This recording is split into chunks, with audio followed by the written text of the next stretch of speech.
ವಯಸ್ಕರಲ್ಲ, ಸಮಾನ ಮನಸ್ಕರು ಅಂದ್ರೆ ಏನು? ಏನೋ ಒಂದು ಯಾರೋ ವಿಷಯ ಮಂಡನೆ ಮಾಡ್ತಾರೆ, ಅದ್ರ ಬಗ್ಗೆ ಚರ್ಚೆ ಮಾಡ್ತಾರೆ, ಆ ವ್ಯಕ್ತಿನ ವಿರೋಧ ಮಾಡಿ ಆ ಚರ್ಚೆಗೆ ಭಾಗವಹಿಸ್ದಂಗೆ ಆಗ್ಬಾರ್ದು, ಅದನ್ನ ವಿರೋಧ ಮಾಡಬಾರ್ದು. ಈ ಸಾಲ ಬೇಕು ಅಂದ್ರೆ ಕೇಳ್ತಾರೆ, ಯಾರಿಗೆ ಸಾಲದ ಅವಶ್ಯಕತೆ ಇದೆ? ಎಲ್ಲರ ಕೈ ಎತ್ತದಲ್ಲ, ಎಲ್ಲರಿಗೂ ಬೇಕು ಇರೋದಿಲ್ಲ, ಅನಿವಾರ್ಯ ಇದ್ದರೆ ಮಾತ್ರ ಸಾಲ ತಗೋಬೇಕು. ಈಗ 10 ಜನ ಇದ್ರೆ 4 ಜನ ಸಾಲ ತಗೊಂತಾರೆ, ಕೊಡ್ಬೇಕು ಸಂಘದಿಂದ. ಇಲ್ಲಿ ತನಕ ಏನು ಮಾಡ್ತೀರಿ ನೀವು? ಆಂತರಿಕ ಸಾಲ ಮಾಡ್ಕೊತಿದ್ದೀರಿ, ಅದು ಒಂದು. ಎರಡನೇದಾಗಿ ಏನಂದ್ರೆ, ಸಮಾನ ಮನಸ್ಕರ ಸೇರಿ ಸಂಘ ಮಾಡಿದ ಮೇಲೆ ಪ್ರತಿ ತಿಂಗಳು ಅಥವಾ ನಿಮ್ಮ ಸಂಘಕ್ಕೆ ಬಿಟ್ಟಿದ್ದು, ಕೆಲವೊಬ್ಬರು ವಾರಕ್ಕೆ ಮಾಡ್ತಾರೆ, 15 ದಿನಕ್ಕೆ ಮಾಡ್ತಾರೆ, ತಿಂಗಳಿಗೆ ಒಂದು ಮಾಡ್ತಾರೆ.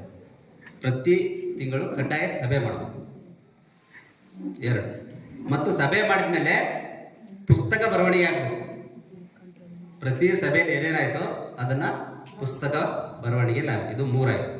ಆಮೇಲೆ ಉಳಿತಾಯನ ಎಲ್ಲರೂ ಪ್ರತಿಯೊಬ್ಬರು ಕಡ್ಡಾಯ ಉಳಿತಾಯ ಮಾಡಬೇಕು. ಅದನ್ನ ಆಂತರಿಕ ಸಾಲ, ಇಂಟರ್ನಲ್ ಲೆಂಡಿಂಗ್ ಅಂತ ಹೇಳ್ತೇವೆ ನಾವು.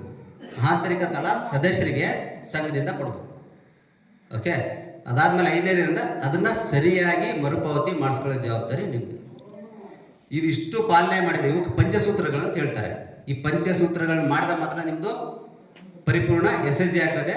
ಮತ್ತೊಬ್ರು ಯಾರಾದರೂ ಫಿನಾನ್ಷಿಯಲ್ ಇನ್ಸ್ಟಿಟ್ಯೂಷನ್, ಬ್ಯಾಂಕ್ ಆಗಿರ್ಬೋದು, ಕೋಆಪರೇಟಿವ್ ಸೊಸೈಟಿ ಆಗಿರ್ಬೋದು, ಅವಾಗ ಸಾಲ ಕೊಡ್ತಾರೆ. ಹೌದಲ್ವಾ? ಯಾಕೆ 6 ತಿಂಗಳು ಸಂಘ ಆಗಿ ನಿಮಗೆ ಗೊತ್ತಿಲ್ಲ.